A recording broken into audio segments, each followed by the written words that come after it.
नमस्कार। चैत्र नवरात्रि हम सब मनाते हैं। कई परंपराएं हैं जो हम सालों से निभाते आ रहे हैं। पर क्या कभी हमने सोचा है कि इन परंपराओं के पीछे की असली कहानियां क्या हैं? आज हम ऐसी ही दो बहुत जानी पहचानी रस्मों के पीछे छिपी पौराणिक कथाओं को जानेंगे। तो चलिए शुरू करते हैं पहले सवाल से। नवरात्रि के पहले दिन मिट्टी के बर्तन में जौ क्यों बोया जाता है? इसे सृष्टि की पहली फसल क्यों कहते हैं? इसका जवाब ना एक बहुत ही प्राचीन कथा में छिपा है। और दूसरी चीज है 9 दिनों का व्रत। ये सिर्फ एक रस्म नहीं है, इसके पीछे एक ऐसी कहानी है जिसमें भाग्य है, गुस्सा है और अनजाने में की गई भक्ति की एक अद्भुत शक्ति है। तो चलिए आज इन दोनों रहस्यों से पर्दा उठाते हैं। तो सबसे पहले जौ बोने की परंपरा की जड़ों तक चलते हैं। ये कहानी हमें एक ऐसे वक्त में ले जाती है जब धरती पर एक बहुत बड़ा संकट आया हुआ था। तो ये कहानी हमें मिलती है दुर्गा सप्तशती में। जी हाँ, इस पवित्र ग्रंथ के 11वें अध्याय में बताया गया है कि ये सब कैसे शुरू हुआ और ये देवी के एक बहुत ही खास रूप से जुड़ा हुआ है। जरा सोच कर देखिए, एक ऐसी दुनिया जहां 100 साल से बारिश की एक बूंद नहीं गिरी, सब कुछ बंजर है, पानी का नामो निशान नहीं है। इस भयानक सूखे से जब सब परेशान हो गए तो सारे ऋषि मुनि, सारे देवता सब मिलकर प्रार्थना करने लगे और उनकी पुकार सुनकर एक दिव्य शक्ति प्रकट हुई। और तब देवी ने एक ऐसा वचन दिया जो आज भी गूंजता है। उन्होंने कहा कि जब तक बारिश नहीं होती वो अपने ही शरीर से पैदा हुई सब्जियों से यानी शाक से पूरी दुनिया का पेट भरेंगी ताकि किसी की जान न जाए। सोचिए कितना बड़ा दिव्य बलिदान था ये। और इसी बलिदान की वजह से देवी का नाम पड़ा शाकंभरी। शाक यानी सब्जियां और भरी मतलब भरण पोषण करने वाली। और जानते हैं, जो सबसे पहला शाक, जो सबसे पहला पौधा उनके शरीर से निकला वो था जौ। और बस यही वजह है कि सृष्टि की इस पहली फसल को आज भी हर शुभ काम में इतना जरूरी माना जाता है। अच्छा, तो ये थी पहली कहानी। अब चलते हैं हमारे दूसरे रहस्य की तरफ कि 9 दिनों के व्रत के पीछे की असली कहानी क्या है। ये कहानी बहुत ही व्यक्तिगत और नाटकीय ढंग से व्रत का महत्व समझाती है। तो इस कहानी में दो मुख्य पात्र हैं। एक है पिता पीठात, जो देवी दुर्गा के बहुत बड़े भक्त हैं लेकिन उतने ही गुस्सैल भी।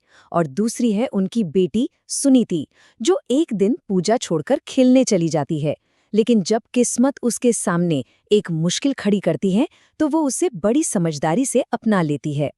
तो होता ये है कि पिता इतने नाराज हो जाते हैं कि वो अपनी बेटी को श्राप दे देते हैं कि उसकी शादी एक कुष्ठ रोगी से होगी। अब इस पर सुनीति का जवाब सुनिए, जो उसकी उम्र से कहीं ज्यादा गहरा था।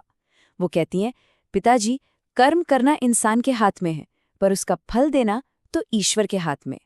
कर्म के सिद्धांत पर कितनी बड़ी बात कह दी उसने। और बस यहीं से कहानी पूरी तरह पलट जाती है। पिता का श्राप सच हो जाता है, उसकी शादी एक कुष्ठ रोगी से कर दी जाती है। वो दुखी मन से अपने पति के साथ जंगल की तरफ चली जाती है, लेकिन उसी घने जंगल में माँ दुर्गा खुद उसके सामने प्रकट होती हैं। वो उसे एक राज बताती हैं, उसके पिछले जन्म का राज, जिसमें एक अनजाने में रखे गए व्रत की शक्ति छिपी थी। और उसी पुण्य के दम पर सुनीति अपने पति को ठीक कर देती है। तो सवाल ये उठता है कि आखिर सुनीति के पिछले जन्म में ऐसा क्या हुआ था कि उसे इतनी दिव्य कृपा मिली। यही इस कहानी का सबसे जरूरी हिस्सा है, जो नवरात्रि व्रत की असली ताकत को बताता है। तो देवी ने बताया कि पिछले जन्म में सुनीति और उसके पति को चोरी के झूठे इल्जाम में जेल में डाल दिया गया था और उन्हें 9 दिनों तक ना कुछ खाने को दिया गया ना पीने को। और इत्तेफाक देखिए, वो दिन कोई और नहीं बल्कि चैत्र नवरात्रि के ही 9 दिन थे। तो इस तरह अनजाने में, बिना किसी इरादे के, उन दोनों का 9 दिनों का व्रत पूरा हो गया। यही इस कहानी का सबसे अहम मोड़ है। उन्होंने अनजाने में, बिना ये जाने कि वो कोई महान व्रत कर रहे हैं, 9 दिनों का उपवास किया। और इसी अनजाने तप ने उन्हें इतना पुण्य दे दिया कि देवी माँ खुद उन्हें वरदान देने के लिए प्रकट हो गई। ये दिखाता है कि कभी-कभी अनजाने में की गई भक्ति में कितनी जबरदस्त शक्ति हो सकती है। तो जब सुनीति का पति ठीक हो गया, तब देवी ने उसे नवरात्र व्रत करने की सही विधि बताई, जो आज तक हम सब अपनाते हैं। उन्होंने कहा, सबसे पहले पवित्र कलश की स्थापना करो, यानी घट स्थापना। फिर देवी की मूर्तियों को स्थापित करके उनकी पूजा करो। 9 दिनों तक व्रत रखो या फिर दिन में एक बार भोजन करो। और हाँ, अपनी क्षमता के हिसाब से दान जरूर करो। तो इन दोनों कमाल की कहानियों से हम क्या सीख सकते हैं? पहली बात कि हमारी हर परंपरा के पीछे कितनी गहरी और सुंदर कहानियां हैं। दूसरी कि हमारा कर्म और हमारा भाग्य ये दोनों एक दूसरे से कैसे जुड़े हुए हैं। तीसरी कि भगवान की कृपा पाने के लिए कभी-कभी सिर्फ एक सच्चा दिल ही काफी होता है, भले ही हमें पता ना हो। और आखिर में कि विश्वास का एक छोटा सा काम भी, चाहे जानबूझकर किया हो या अनजाने में, उसकी गूंज पूरे ब्रह्मांड में होती है। तो चलिए आज की बात को एक सवाल पर खत्म करते हैं। जरा सोचिएगा, अगर जिंदगी का सबसे बड़ा इनाम हमें उन कामों से मिलता है जिनके बारे में हमें पता तक नहीं कि हम उन्हें कर रहे हैं, तो फिर आस्था या विश्वास का असली मतलब क्या है? इस पर जरूर विचार कीजिएगा।